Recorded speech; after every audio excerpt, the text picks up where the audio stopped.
नीतीश कुमार जी आजकल जिनका नाम पलटू कुमार हो गया है, क्योंकि आजकल वो पलटी बहुत मार रहे हैं। उनको एक दो बार नहीं, 1994 में समता पार्टी का निर्माण हुआ और पूरे बिहार के लवकुश समाज ने ताकत देकर नीतीश कुमार जी को नेता बनाया और उनको उस नेता को यदि किसी ने मुख्यमंत्री बनाने का काम किया, वो भारतीय जनता पार्टी थी जिसने 5 बार नीतीश कुमार को मुख्यमंत्री बनाया। और हम लोगों ने अब तय किया है, भारतीय जनता पार्टी के तमाम नेताओं ने, राष्ट्रीय नेतृत्व ने तय किया है कि दूसरे को कई बार कंधा पे बैठा लिया, कभी कपूरी जी को, कभी लालू जी को, कभी नीतीश जी को। अब कोई नहीं, 2024 में फिर से 40 की 40 सीट जीतकर फिर से नरेंद्र मोदी की सरकार बनाना है और 2025 में भाजपा की सरकार बनाना है जिसमें भाजपा का नेतृत्व होगा। और लंबे समय से आप देख रहे होंगे कि नीतीश कुमार जी को लंबे समय से समर्थन देने का काम किया जा रहा है। और आरक्षण भी आप जान लीजिए साथियों, लोगों का भ्रम जरूर होता होगा, लोगों को भ्रमित किया जाता है कि आरक्षण का विरोध करती है भारतीय जनता पार्टी। लेकिन आप सच्चाई को जानिए, भारतीय जनता पार्टी जब जब सत्ता में रही है तब तब बिहार और देश में भाजपा ने आरक्षण का समर्थन करने का काम किया। चाहे वो 2005 की बात हो, जब बिहार की जनता ने ली करवट ली, अंगड़ाई ली और बिहार की सरकार बदलने का काम किया, जहां पिछड़े को, अति पिछड़े को पंचायती राज में कोई आरक्षण नहीं था, उसको भी आरक्षण किसने दिया? जब भाजपा और एनडीए की सरकार बनी तब बिहार में आरक्षण लागू हुआ। डॉक्टर श्यामा प्रसाद मुखर्जी ने जब संविधान सभा की व्यवस्था थी तब भी 1952 में तो देश में आप देखते हैं दलित समाज को, आदिवासी समाज को आरक्षण देने का काम किया गया, तब भी जनसंघ समर्थन कर रहा था। और कपूरी ठाकुर जी मुख्यमंत्री ने तो अति पिछड़े को 20% का आरक्षण देने का काम जब राज्य की सरकार कर रही थी, तब भी पंडित कैलाशपति मिश्र उस आरक्षण को समर्थन करने का काम कर रहे थे।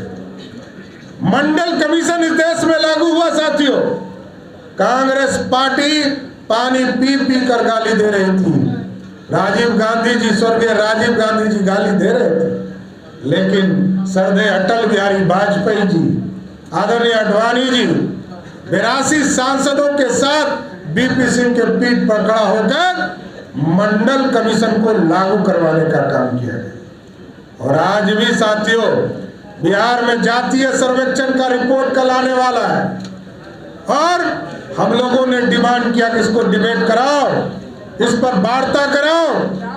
और आप समझिए 2022 में जब हम लोग भाजपा और एनडीए की सरकार थी, हम लोगों ने 200 करोड़ रुपया देकर पूरे बिहार में जातीय सर्वेक्षण काम शुरू कराया।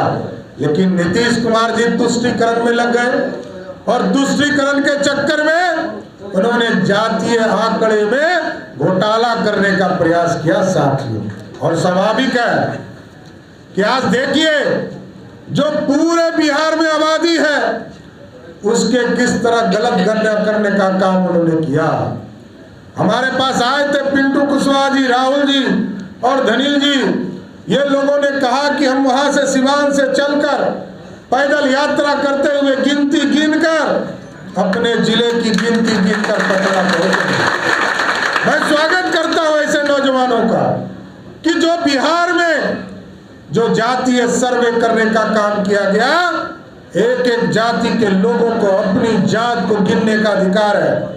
और मैं सभी बिहार के जातियों को आग्रह करूंगा, निवेदन करूंगा कि आप सभी लोग लग जाइए अपने अपने वर्ग को, अपने अपने जाति को।